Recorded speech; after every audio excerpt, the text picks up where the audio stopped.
నమస్తే. Welcome to Sakshi. This is Durga. So, ఏపీలో అభివృద్ధి జరుగుతోందా, జరగట్లేదనే విషయం పక్కకు పెడితే, జరిగిన అభివృద్ధి మాది అంటూ అధికార విపక్ష నేతలు ఇద్దరు విమర్శలు చేసుకుంటూ చూస్తున్నాం. ఈ నేపథ్యంలో నిజంగా అభివృద్ధి పనులు ఎవరి హయాంలో ఎక్కువగా జరిగాయి, లేదా క్రెడిట్ చోరీ నిజంగానే జరుగుతోందా, అసలు ఏం జరుగుతోంది ఏపీలో? సో, ఈరోజు డిస్కస్ చేద్దాం. ప్రస్తుతం మనతో పాటు ఉన్నారు వైఎస్ఆర్సీపీ అధికార ప్రతినిధి కారుమూరి వెంకటరెడ్డి గారు. వారితో మాట్లాడదాం. నమస్తే అండి. నమస్తే అండి. సో, వెంకటరెడ్డి గారు, ఇప్పుడు మూలపేట పోర్ట్ అవ్వచ్చు, భోగాపురం ఎయిర్పోర్టు, మెడికల్ కాలేజ్ ఏది చూసుకున్నా మా హయాంలోనే మేము అభివృద్ధి చేసాం. అన్నిటికీ టెండర్ల నుంచి వాటి పర్మిషన్స్ వరకు మేమే తెచ్చాం. హాఫ్ ఆఫ్ ద పైన పనులు మేమే చేసామని మీరు అంటున్నారు. కూటమి నేతలు కాదు, మా కృషి వల్ల వచ్చాయి అంటున్నారు. ఏది నిజం? ముందుగా మూలాపేట పోర్టు గురించి మనం మాట్లాడుకుంటే, ఇందులో 70% మీరు వైసీపీ నేతలు అంటే జగన్ గారి హయాంలోనే ఎక్కువ కంప్లీట్ అయ్యాయి అంటున్నారు. మరి నిజం ఏంటి? దీనికి సంబంధించి మీరు ఏం చెప్తారు? నిజం, వైఎస్ఆర్ కాంగ్రెస్ పార్టీ ఎప్పుడు ప్రూఫ్లతోనే మాట్లాడుతుంది. ఓకే. నిజాన్ని విత్ డేటులతో, విత్ ప్రూఫ్స్, విత్ ఫొటోస్, జరిగినటువంటి పనులకు సంబంధించినటువంటి విజువల్స్తోనే మేము చూపిస్తాం. ఇప్పుడు మీరు మూలాపేట పోర్టు గురించి అడిగారు. చంద్రబాబు నాయుడు గారు ఇప్పుడు 4వ ముఖ్యమంత్రి. అంతకుముందు 3 సార్లు ముఖ్యమంత్రిగా చేశారు. జగన్ గారు ముఖ్యమంత్రి కాకముందు ఆయన 3 సార్లు ముఖ్యమంత్రి. ఉమ్మడి ఆంధ్రప్రదేశ్కి 2 సార్లు, విభజిత ఆంధ్రప్రదేశ్కి ఒకసారి. అసలు మూలాపేట అనేది ఒకటి ఉంది అక్కడ. శ్రీకాకుళం అనే ఒక జిల్లా ఉంది. ఆ జిల్లాకి సముద్ర తీరం ఉంది. ఆ సముద్ర తీరంలో పోర్టు కట్టాలి అనే ఆలోచన అంతకుముందు ఎందుకు చేయాల? ఇప్పుడు క్రెడిట్ కొట్టేసే కార్యక్రమం పక్కన పెడదాం. ఆయనే అంతకుముందు పోర్టు కట్టేస్తే అసలు ఇప్పుడు ఈ గోల రాదు కదా. మరి ఎందుకు ఆలోచన చేయాల? అదొకటే కాదు, రామాయపట్నం పోర్టు కావచ్చు, మచిలీపట్నం పోర్టు కావచ్చు, మరి ఎక్కువ ఒక పోర్టు కానీ, లేదంటే ఫిషింగ్ హార్బర్ కానీ, ఫిష్ ల్యాండ్ సెంటర్ కానీ కట్టాలన్న ఆలోచన ఎందుకు రాలేదంటే, ఆయనంతా రియల్ ఎస్టేట్, ఎక్కడ భూములు కొనుక్కోవాలి, వాళ్ళ బినామీల చేత ఎక్కడ భూములు కొనుక్కోవాలి, అమ్మించి మళ్ళీ డబ్బులు వసూలు చేయాలి, ఈ కార్యక్రమం చేశాడు తప్ప ఎప్పుడు పోర్టులు, ఫిషింగ్ హార్బర్లు, ఫిష్ ల్యాండ్ సెంటర్ల మీద అసలు ఆలోచనే చేయాల. ఎందుకు చేయాలి నిజంగా ఆంధ్రప్రదేశ్ రాష్ట్రంలో ఈ ఆలోచన అంటే, భారతదేశంలోనే అత్యధిక సముద్ర తీరం ఉన్నటువంటి 2వ పెద్ద రాష్ట్రం ఆంధ్రప్రదేశ్ రాష్ట్రం. 1000 కిలోమీటర్లకు పైగా సముద్ర తీరం ఉంది. మొట్టమొదట గుజరాత్కి ఎక్కువ సముద్ర తీరం ఉంది. ఆ గుజరాత్ తర్వాత అత్యధిక సముద్ర తీరం ఉన్న రాష్ట్రం ఆంధ్రప్రదేశ్. అవతల శ్రీకాకుళం నుంచి యువతల మనం నెల్లూరు దాకా చూసుకుంటే సముద్ర తీరం మనకు 1000 కిలోమీటర్ల పైగా ఉంది. సముద్ర తీరం ఉన్న దగ్గర నుంచి ఆ ప్రాంతంలో మనం డెవలప్మెంట్ యాక్టివిటీస్ చేయాలంటే ఏం చేయాలి? పోర్టులు కానీ, ఫిషింగ్ హార్బర్లు కానీ, ఫిష్ ల్యాండ్ సెంటర్లు కానీ, ఇవి మనం చేయాలి. ఆ ఆలోచన ఎవరు చేశారు? ఏదైతే జగన్మోహన్ రెడ్డి అనేటటువంటి ఒక ముఖ్యమంత్రి తన 5 సంవత్సరాల పరిపాలనలో 2 సంవత్సరాలు కోవిడ్ ఉన్న కేవలం 3 సంవత్సరాల్లోనే 4 పోర్టులు, 10 ఫిషింగ్ హార్బర్లు, 6 ఫిష్ ల్యాండ్ సెంటర్లు చేయాలనేటువంటి ఆలోచనతో అన్నిటికీ శంకుస్థాపనలు చేసి వాటి పనులను వేగవంతంగా పూర్తి చేసే కార్యక్రమం చేశారు. సరే, మేము ఒక అనివార్య కారణాల వల్ల దిగిపోయాం.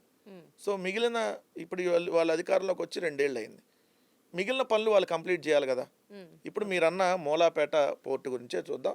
విత్ డేట్స్తోనే మేము ఎప్పుడు చెబుతాం కాబట్టి మీకు దాని ప్రకారమే చూస్తే 2023వ సంవత్సరం ఏప్రిల్ 19వ తారీఖున జగన్మోహన్ రెడ్డి గారు శ్రీకాకుళం జిల్లాలో మూలపేట అనేటటువంటి ఒక ప్రాంతంలో 4,361 కోట్ల 91 లక్షల రూపాయలు, అంటే 4,362 కోట్ల దగ్గర దాంతో ఏదైతే గ్రీన్ ఫీల్డ్ పోర్టు నిర్మాణం చేయాలని చెప్పి శంకుస్థాపన చేసింది 2023 ఏప్రిల్ 19. తర్వాత మేము అధికారంలో ఎంతసేపు ఉన్నాం? కేవలం 1 సంవత్సరం మాత్రమే ఉన్నాం. 2024 ఏప్రిల్కే ఎన్నికల కోడ్. అప్పుడు దానికి సంబంధించి మేము ఎంతవరకు పనులు చేసామంటానికి, ఆ మూలాపేట, విష్ణు చక్రం అనేటటువంటి గ్రామాల్లో 596 కుటుంబాలకు పునరావాసం కోసం 149 కోట్లు ఖర్చు చేసాం.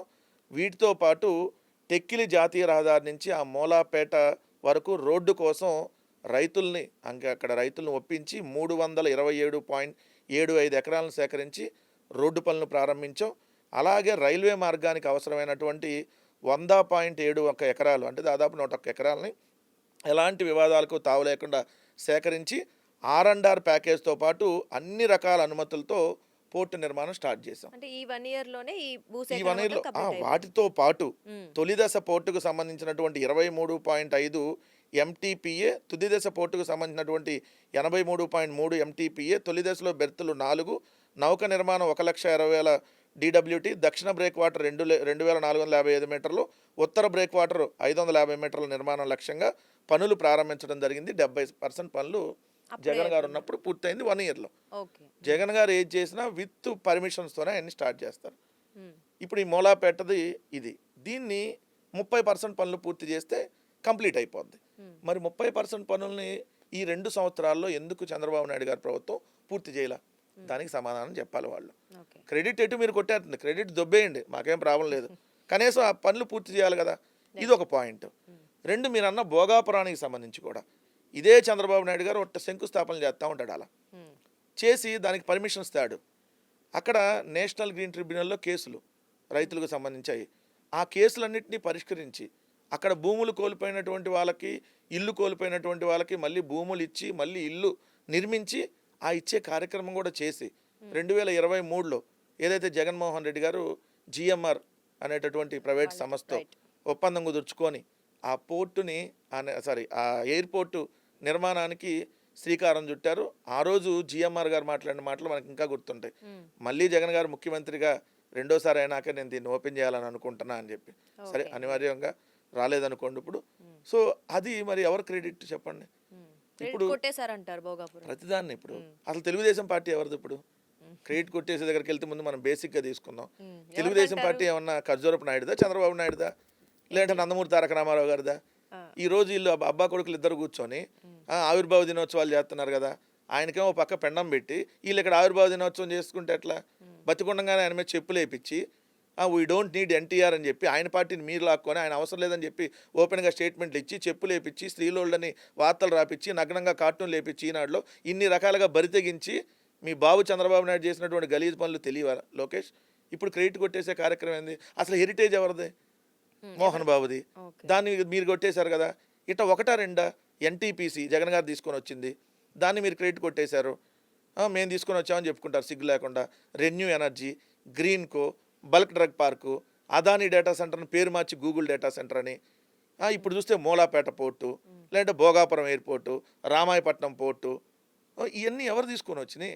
ఓకే. అంటే ఇప్పుడు మీరు అన్నట్లు నిజంగా క్రెడిట్ కొట్టేయాలి అని అనుకున్నప్పుడు, సరే భోగాపురం ఎయిర్పోర్ట్ పనులు కంప్లీట్ అయ్యాయి, మరి ఈ మూలాపేటది 30% చేస్తే క్రెడిట్ వస్తుంది అనుకున్నప్పుడు ఎందుకు చేయలేదంటారు 2 years? ఇప్పుడు ఎమ్మటనే చేస్తే వచ్చేసిద్ది కదా. జగన్ గారు చేసింది ఎలా మొన్న తెలిసింది కదా. అదే కొంచెం లేట్గా చేసి మళ్ళీ ఆ కాంట్రాక్టులు పెంచి మళ్ళీ ఇంకో దోపిడీ చేసి లేట్గా ఇదిగో మేము కంప్లీట్ చేసామని చెప్పి ఎలక్షన్ ఆయనకి చూపించుకోవడానికి, లేదంటే ఈ లోపు ఇంకా దోపిడీకి తెరలేపడానికి ఏదైతే డిలే చేస్తా ఉన్నట్టుగా అనిపిస్తుంది. లేకపోతే వీళ్ళ దగ్గర ఇంకో టెక్నిక్ ఉంటుంది. సో ఒకటి క్రెడిట్ కొట్టేయటం. ఆ క్రెడిట్ కొట్టేస్తున్నారని తెలిసిపోతే ఏం చేస్తారంటే దాన్ని ప్రైవేట్ వాళ్ళకి ఇచ్చేయటం పీపీపీలో. ఇప్పుడు మెడికల్ కాలేజీలు ఇప్పుడు అవి చూడంగానే ఎవరు గుర్తొస్తారు? జగన్ గారు గుర్తొస్తారు. అదే ఇప్పుడు కంప్లీట్ చేసి ప్రభుత్వం ఓపెన్ చేస్తే ఒరే ఈ జగన్ గారు కట్టి నేను అందరూ తెలిసిపోద్ది కదా. మరి ప్రభుత్వానికి ఏమొస్తుంది? అదే చంద్రబాబు నాయుడు 100 రూపాయలకి ఎకరం మెడికల్ కాలేజీని ఇచ్చేస్తే 50 ఎకరాలు ఉంటే 50 × 100 రూపాయలు సంవత్సరానికి, అలా 66 ఏళ్ల పాటు అలా హ్యాండ్ ఓవర్లో ఉండి పీపీపీ అని చెప్పి ఇచ్చేస్తే చంద్రబాబు నాయుడు బినామీల చేతుల్లో ఉంటాయి.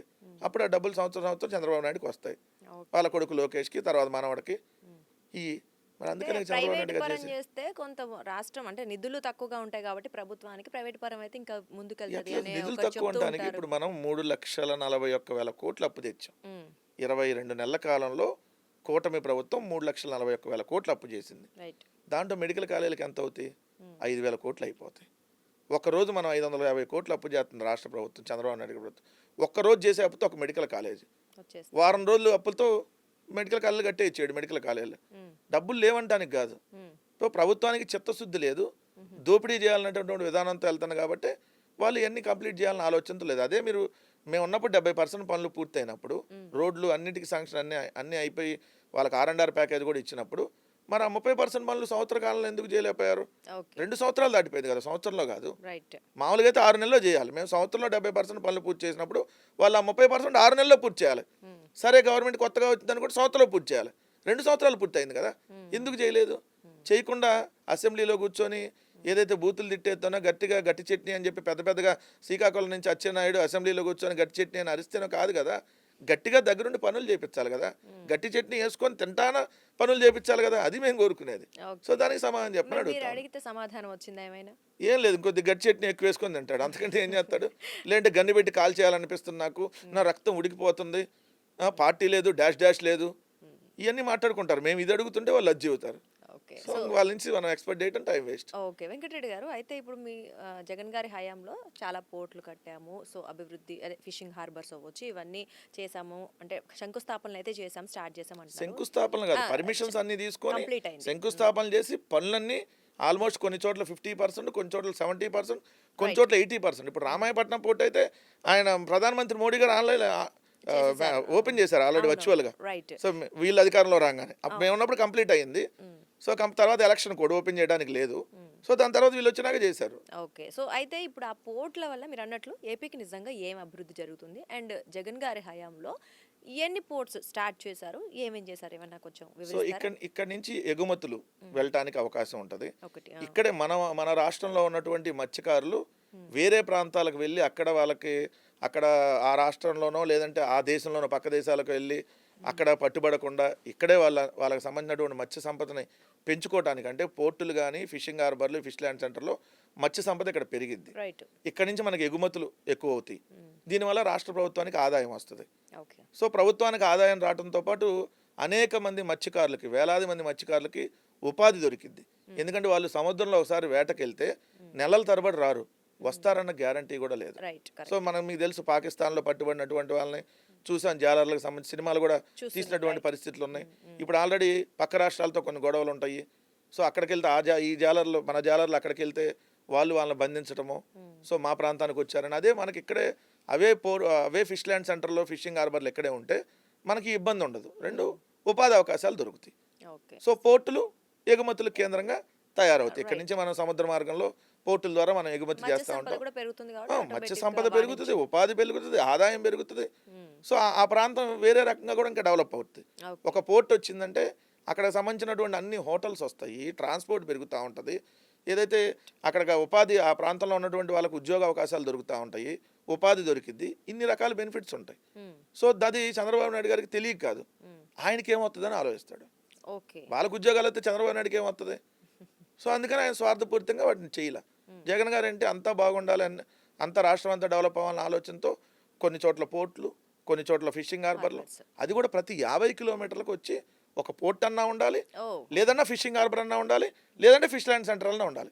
ఒక 50 కిలోమీటర్ల రేడియస్లో ఏదో ఒకటి ఉండాలనే లక్ష్యంతో ఆయన స్టార్ట్ చేసినటువంటి ఇవి.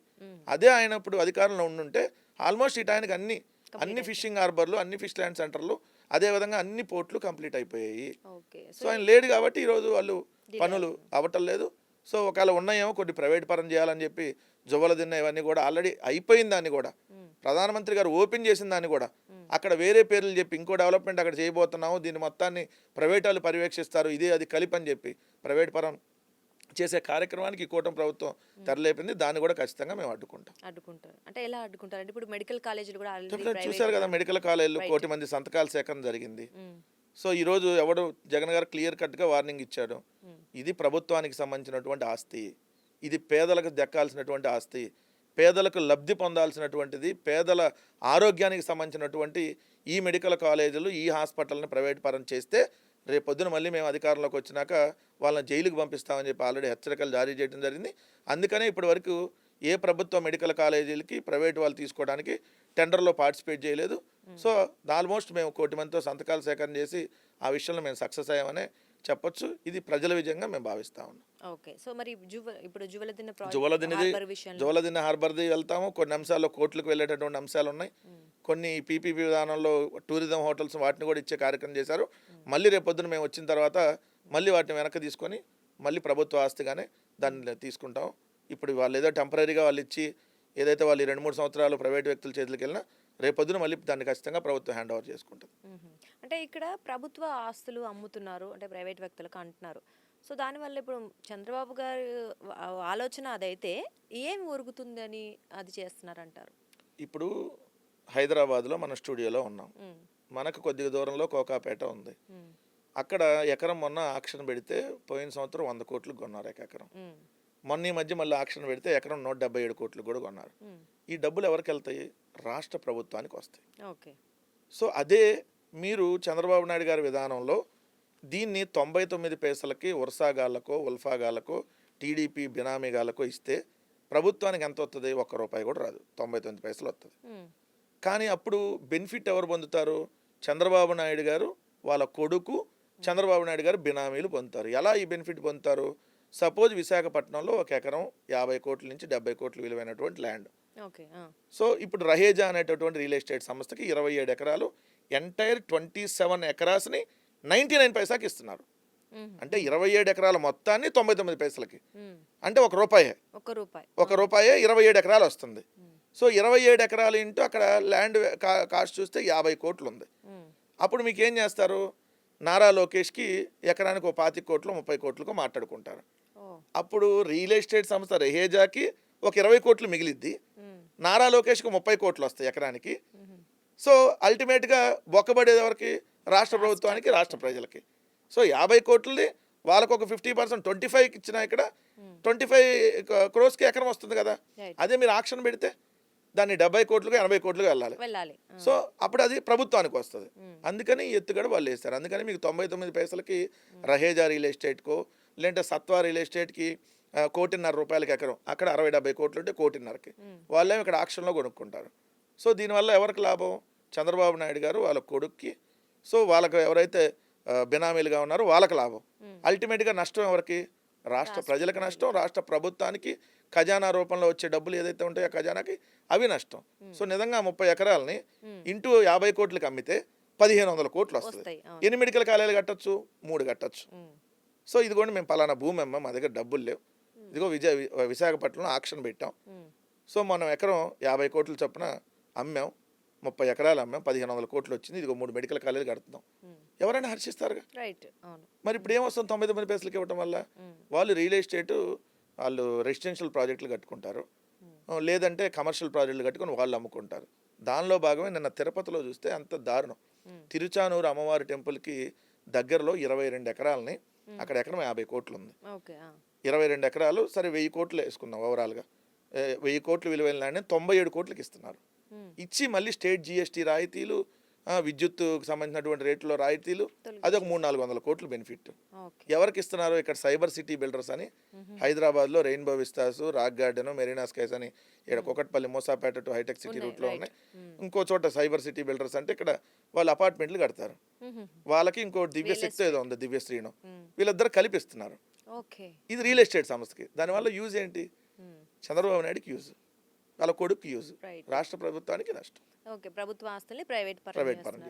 అండ్ ఇక్కడ ఇంకొకటి మీరు అన్నట్లు మరి 50 కోట్లు 60 కోట్లు ఉంది, 1 రూపాయికి అంటే ఎవరైనా క్వశ్చన్ చేస్తారు. ఈవెన్ ప్రజలు అవ్వచ్చు, మీ సైడ్ నుంచి కాకపోయినా వేరే వాళ్ళు కూడా. దానికి సమాధానం ఏముంటుంది? ఏం లేదు, ప్రభుత్వం కంటే ప్రైవేట్ వాళ్ళు బాగా చేస్తారనేది వాళ్ళ ఫీలింగ్ లో జనాలకి ఎక్కిచ్చే కార్యక్రమం. హాఫ్ ఆఫ్ ద ప్రైస్ కన్నా ఇవ్వాల్సి ఉంటుంది. అసలు ఎందుకు ఇవ్వాలి? ఒక ప్రభుత్వం మాకు చేత కాదు అని అంటే ఇంకా మీరు తప్పుకోవాలి. ఇప్పుడు మీరు ప్రభుత్వం అయిన అధికారంలో మీరే ఉన్నారు, కేంద్రంలో రాష్ట్రంలో అధికారంలో మీరే ఉన్నారు, ఫుల్ ఫ్లెడ్జ్డ్ మెజార్టీ ఉంది, 164 సీట్లు. సో మీరు ఒక హాస్పిటల్ కట్టలేము, ఒక మెడికల్ కాలేజ్ కట్టలేము అని చెప్పి ప్రభుత్వం చెబుతుంది అని అంటే ఇంకా వీళ్ళు చేతగాని దద్దమ్మలు అనే కదా అర్థం. ఎందుకు ఇంకా మీకు ముఖ్యమంత్రి పదవులు లేదంటే ఉప ముఖ్యమంత్రి పదవులు, ఒక మెడికల్ కాలేజ్ కట్టలేనప్పుడు నేలకు గీసుకోవటానిక ఈ ముఖ్యమంత్రి పదవులు ఉప ముఖ్యమంత్రి పదవులు? మా దగ్గర మేము 99 పైసలకి ఎంతైనా ఇస్తే ఎవరికైనా ఇస్తామంటే మీ బాబుగాడి సొమ్మ ఇదేమన్నా? మీ హెరిటేజ్ సొమ్మ ఇవ్వడానికి మీకు అజ్జరపు నాయుడు ఏమన్నా సంపాదించిన సొమ్మ ఇస్తున్నారా? ఎవరు సొమ్ము ఇస్తున్నారు? ఇది ప్రభుత్వ సొమ్ము ఇస్తున్నారు. అందుకనే ప్రజల నుంచి కూడా తీవ్రమైనటువంటి వ్యతిరేకత మెడికల్ కాలేజీల అంశంలో కావచ్చు, ఈ భూముల అమ్మటంలో కావచ్చు, ప్రజల నుంచి తీవ్రమైన వ్యతిరేకత ఈ కూటమి ప్రభుత్వం మీద వచ్చిందనేది వాస్తవం. ఓకే, సో వచ్చిందంటారు ఆల్రెడీ 100%. సో ఇంకొకటి, నిన్న మన చంద్రబాబు గారు మాట్లాడినప్పుడు జగన్ గారి హయాంలో వచ్చిన ఏవైతే ఇల్లు ఉంటాయో వాటికి నారావారి బోర్డులు అంటూ వేసేసి, అంటే బడ్జెట్ కేటాయించకుండానే స్లాబులు వేయకుండానే ఈ 5.5 లక్షల ఇల్లులు మేము కట్టించామంటూ చెప్తున్నారు. మీరేమో మేము కట్టించాం, మా హయాంలో జగన్ గారు ఇచ్చినాయి అంటున్నారు. ఏది వాస్తవం? ఇప్పుడు నేను మళ్ళీ చెబుతా ఉన్నా, మన ఇంటర్వ్యూ స్టార్ట్ అయ్యి నాకు అంతకుముందు కూడా పనిచేసినప్పుడు విత్ ప్రూఫ్ విత్ డేటానే మాట్లాడు. రైట్. ఇప్పుడు చంద్రబాబు నాయుడు గారు 5 లక్షలు ఇల్లు ఇచ్చాను అంటున్నాడు కదా, వాళ్ళకి భూములు ఎప్పుడు ఇచ్చావు నువ్వు? ఇల్లు కట్టాలంటే ఇంటి స్థలం ఇవ్వాలి కదా. ఏ ఊర్లో ఏ స్థలం నువ్వు కొన్నావు 22 నెలల్లో? లేదు ప్రభుత్వ భూమి ఒకలా అయి ఉంటే ఎప్పుడు మీరు అలాట్ చేశారు స్థలం? ఆ ఇళ్ళ పట్టా ఇచ్చినప్పుడు వాళ్ళతో ఉండాలి కదా, వాళ్ళతో మీరు దిగిన ఫోటోలు ఉండాలి కదా. ఫస్ట్ ఇళ్ళ పట్టా ఇవ్వాలి, తర్వాత ఇల్లు కట్టించివ్వాలి. This is the basic. So మీరు ఈ 22 నెలల కాలంలో ఇదిగో పలానా జిల్లాలో పలానా 100 ఎకరాలు సేకరించి ఇదిగో పలానా 500 మందికి ఇచ్చాము లేదా పలానా 1000 మందికి ఇచ్చామని చెప్పండి ఎక్కడన్నా. అక్కడ ఉన్న ఇల్లు జగన్ గారు కట్టించిన ఇల్లు, ఆ ఇంటి స్థలం జగన్ గారు కొన్నటువంటి స్థలం, జగన్ గారు పేదల కోసం కొని అక్కడ ఇల్లు కట్టించినటువంటిది వాస్తవం. అది కూడా ఒకేసారి 31,70,000 మందికి ఇళ్ల స్థలాలు ఇచ్చి ఇళ్ల పట్టాలు, 21,75,000 ఇళ్ల నిర్మాణానికి కేంద్రం నుంచి పర్మిషన్ తీసుకొని వచ్చారు కట్టడానికి. ఎందుకంటే దాంట్లో కేంద్ర డబ్బులు ఉన్నాయి. సో కేంద్రం నుంచి పర్మిషన్ తీసుకొని వచ్చారు.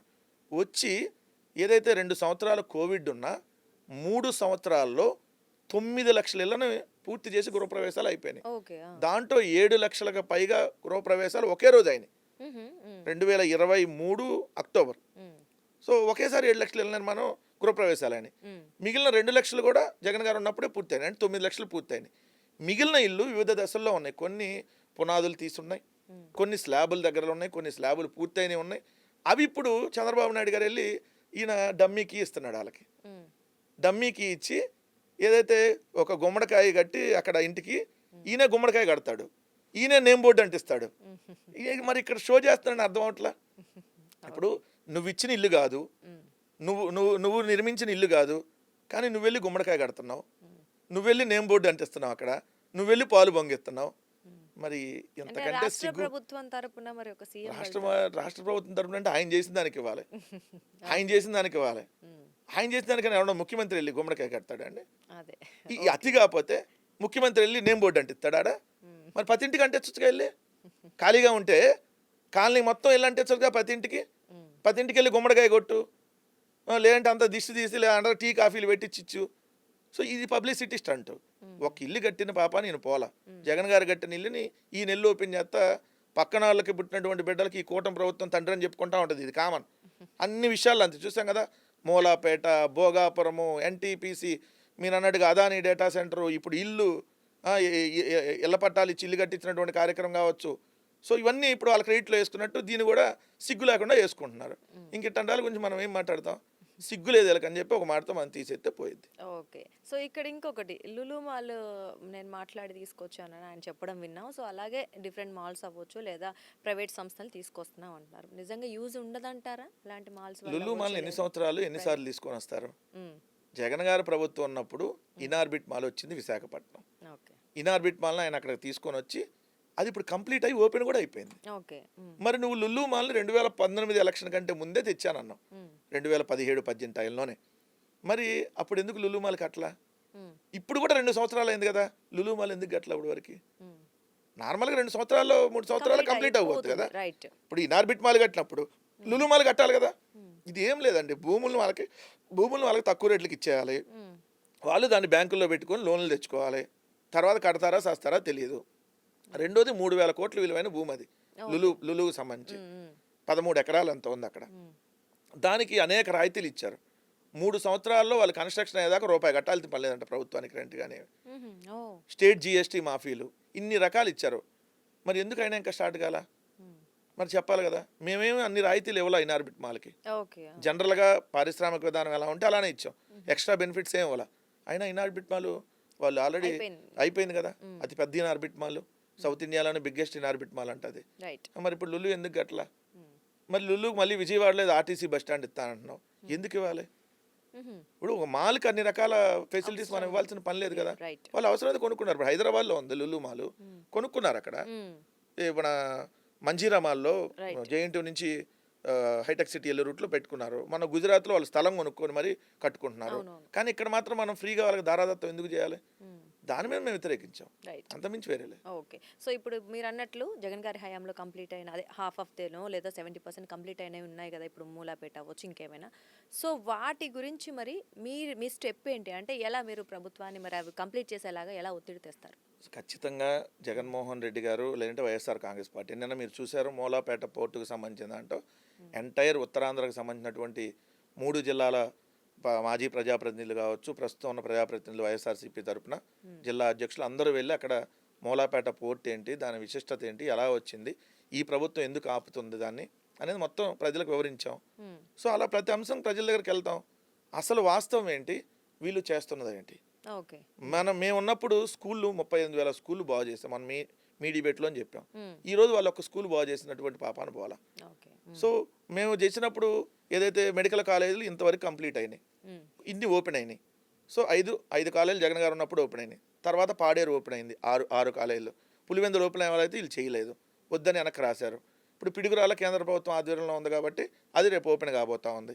మిగిలిన వీళ్ళు ప్రైవేట్ పరం చేయాలని చూస్తారు. ఇలా ప్రతిదీ పాయింట్ టు పాయింట్ మేము ఖచ్చితంగా ప్రజలకు వివరిస్తాం. మాకు అల్టిమేట్గా ప్రజల శ్రేయస్సు ముఖ్యం, రాష్ట్ర అభివృద్ధి ముఖ్యం. అంతే. ఇక్కడ మా స్వప్రయోజనాలు ఏం లేవు. మా స్వప్రయోజనాలు ఉంటే మేము కూడా ఈ స్కూళ్ళు బాగు చేయటమో లేదంటే హాస్పిటల్ కట్టడమో ఇలాంటివి చూసేవాళ్ళం కాదు కదా. ఖచ్చితంగా. ప్రజలకు మేలు కోసమే కరోనా లాంటి క్లిష్ట సమయంలో కూడా పథకాలను అందించాం. 2,75,000 కోట్లు డీబీటీ ద్వారా ఇచ్చాం. కులం చూడలేదు, రాజకీయ పార్టీ చూడలే, మాకు ఓటు వేయని వాళ్ళకు కూడా మేము సంక్షేమ పథకాలు అందించాం. అదేవిధంగా గ్రామాన సచివాలయము, రైతు భరోసా కేంద్రం, హెల్త్ క్లినిక్, డిజిటల్ లైబ్రరీ ఇలా చేసుకుంటా పోయాం. సో క్లియర్గా మేము జరిగినటువంటిది మరొకసారి ఎక్స్ప్లెయిన్ చేసి ప్రజల దగ్గరికి వెళ్తాం. ఓకే. సో ఎప్పుడు పోరాడుతూనే ఉంటారు Yes. దాని గురించి. ఉదక ప్రభుత్వంలో ఉంటే మ్మ్. ప్రజలకి మేలు చేస్తాం, మ్మ్. అపోజిషన్లో ఉంటే ప్రజలకి ఎలా మేలు చేయాలనే దాని మీద పోరాటం చేస్తాం. Okay. Is the clear stand of YSR Congress party. Okay అండి. సో చూద్దామండి నిజంగా అంటే మీరు అన్నట్లు అభివృద్ధి జరిగి ప్రజలు కావచ్చు లేదా రాష్ట్రం బాగుపడితే ఖచ్చితంగా సో అవకాశాలు ఇంకా గొప్పగా ఉంటాయి. సో అదే జరగాలని నిజంగా మనస్ఫూర్తిగా కోరుకున్నా. చాలా క్లియర్గా వినిపించారు, క్లియర్ కట్గా చూపించారు. థ్యాంక్ యూ సో మచ్ అండి. థ్యాంక్ యూ అండి. సో అంటే చూసారు కదండి, నిజం ఎప్పుడు నిప్పు లాంటిదని మనం అనుకుంటూనే ఉంటాం. కాస్త లేట్ అయినా కూడా నిజం అనేది ఎప్పుడైనా బయటకు వచ్చేస్తుంది. సో ప్రజలు మీరు అంటే ప్రజలు అంటే మీరు ఎవరు, ఇక్కడ అందరూ చాలా తెలివైన వాళ్ళు, ఎవ్వరూ తెలివి తక్కువ వాళ్ళు కాదు. అన్ని అనలైజింగ్ చేసుకొని సో విత్ ప్రూఫ్స్తో చెప్తున్నారు. సో కాబట్టి ఎప్పుడు ఏం జరిగింది, ఎవరి హయాంలో అవ్వచ్చు లేదా ఎవరు దీన్ని ఎలా ఆచరించారనేది ఒక్కసారి గమనిస్తే మనకి క్లియర్ కట్గా ఇన్ఫర్మేషన్ అర్థమైపోతుంది. ఎనీవేస్ రాష్ట్రం అభివృద్ధి చెందడం అలాగే ప్రజలు సుఖంగా ఉండడమే అల్టిమేట్ మోటో కాబట్టి అదే జరగాలని కోరుకుంటున్నాం. సో కాకపోతే ప్రతి ఒక్క విషయాన్ని ప్రజలు కూడా నిశ్చితంగా గమనించాలని అయితే మనస్ఫూర్తిగా మేము కోరుకుంటాము. అదే జరగాలని ఆశిస్తున్నాను. నమస్తే.